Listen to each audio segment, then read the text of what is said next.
Hey guys, welcome back to the channel, and today we've got another fun cook for you. We're going to be cooking these smoked burgers, and these patties are from Walmart and they're Wagyu patties. So let's go ahead and get this cook kicked off. So the first thing you're going to want to do is head down to your local Walmart and see if they have these Wagyu patties in stock. If they do, they're $5.99 a pound, which I think is a great deal, especially for the quality of meat you're getting here.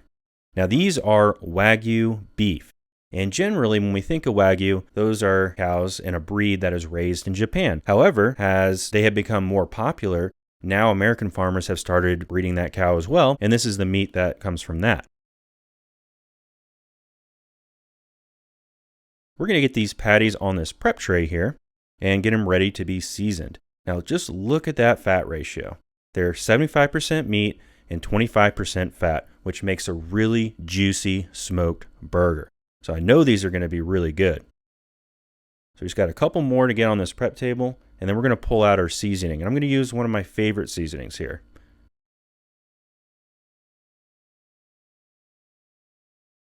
So we're going to be using Lane's brisket rub. It's got a really nice ratio of salt, pepper, and some other, secret ingredients. But it produces a really good flavor on the meat, and you can be pretty liberal because these are pretty thick burgers. And if you guys haven't been in Walmart lately in the meat department, they've really upped their game.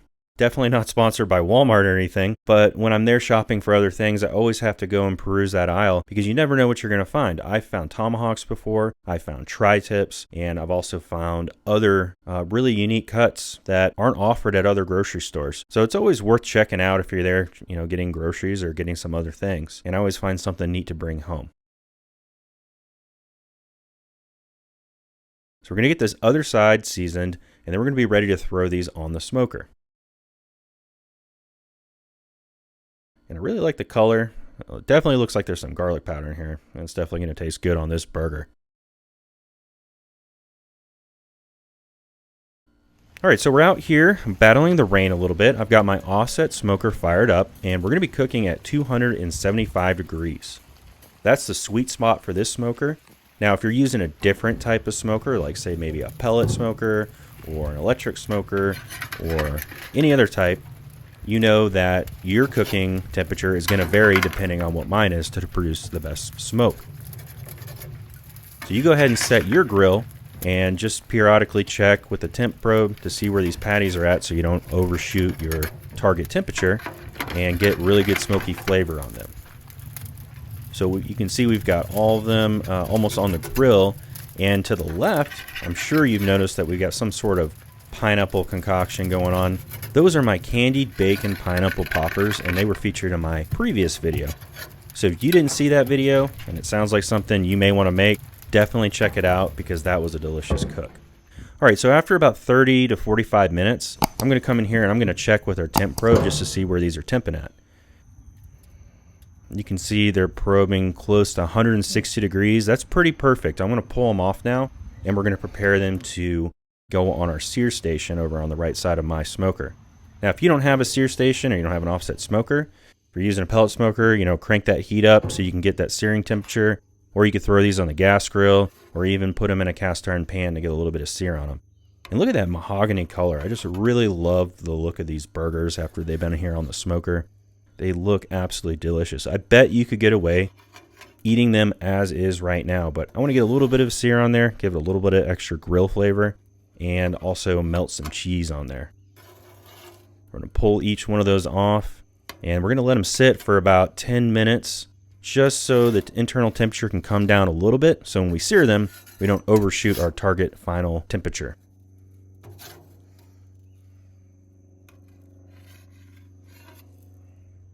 And of course, the last patty is going to be the one that fights us. Come on, little guy. Come on, buddy. All right, there we go. Cool. So we're going to let these sit for about 10 minutes.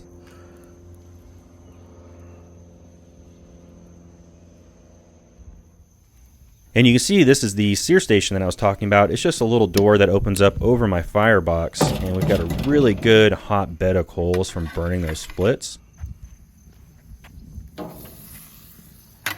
And we're just going to get them each on there, and I'm going to flip them every minute until I'm happy with the sear that we've gotten on there.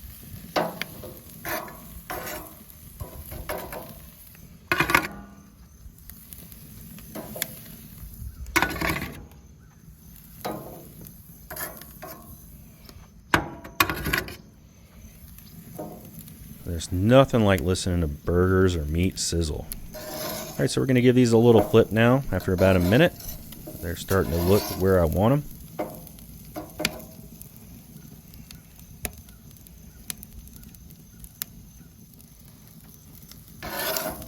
Yeah, it's looking pretty good. I like that. I like that.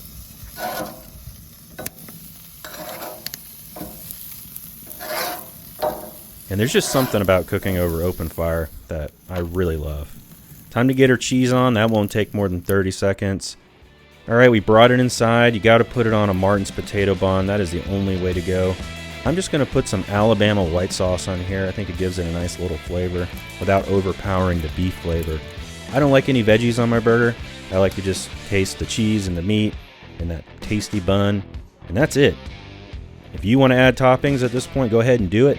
I'm sure it'll be good. Some caramelized onions or some mushrooms or something like that would be pretty good.